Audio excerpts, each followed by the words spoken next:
कौन हो? मैं मैलेफिसेंट। हाँ, बिल्कुल सही कहा। वो वापस कर दो मुझे। क्या वापस करूं?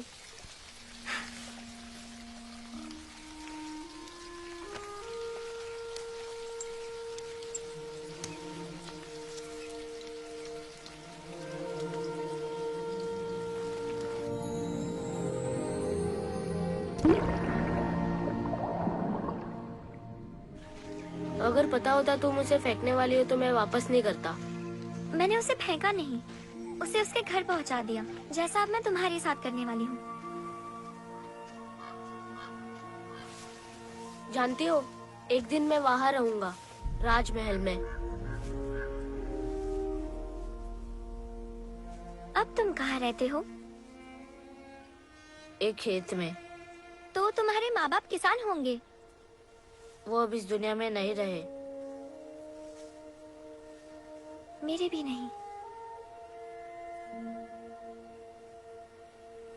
हम दोनों फिर मिलेंगे।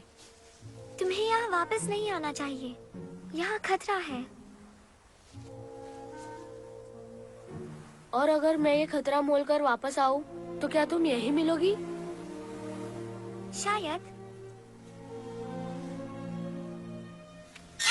क्या हुआ? तुम्हारी अंगूठी लोहा परियों को जलाता है। माफ करना।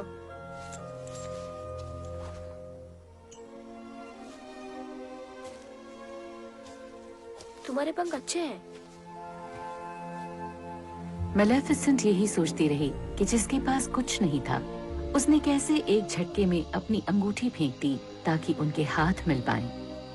ये बात उसके दिल को छू गई और वो छोटा चोर जो जवाहरात चुराने आया था, वो उससे कहीं ज्यादा कीमती चीज चुरा ले गया।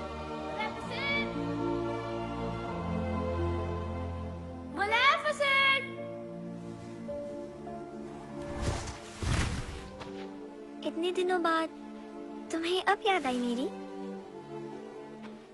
मैं तुम्हें कैसे भूल सकता हूँ? तो मेहमान का स्वागत नहीं करोगी?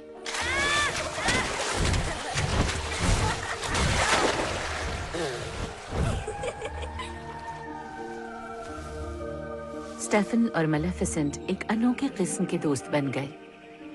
कुछ वक्त तक ऐसा लग रहा था जैसे आखिर इंसानों और परियों के बीच की दूरी मिट गई हो। और आखिर ये दोस्ती धीरे धीरे प्यार में बदल गई।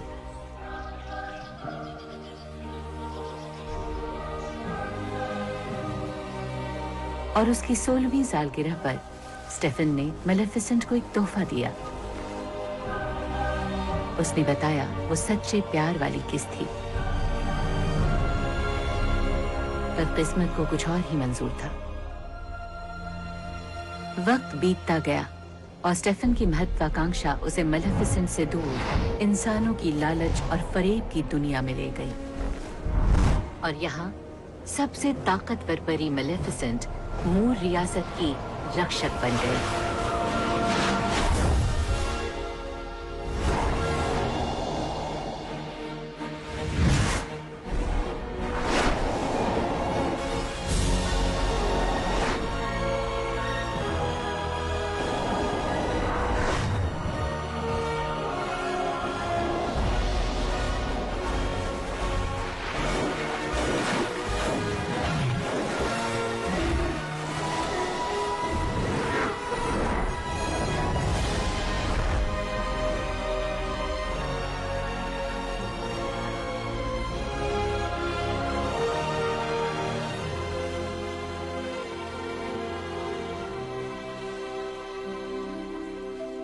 मैलेफिसेंट अक्सर अकेली ही रहती और स्टेफन के बारे में सोचती रहती, क्योंकि उसने इंसानों की लालसा और ईर्ष्या को जाना ही नहीं था।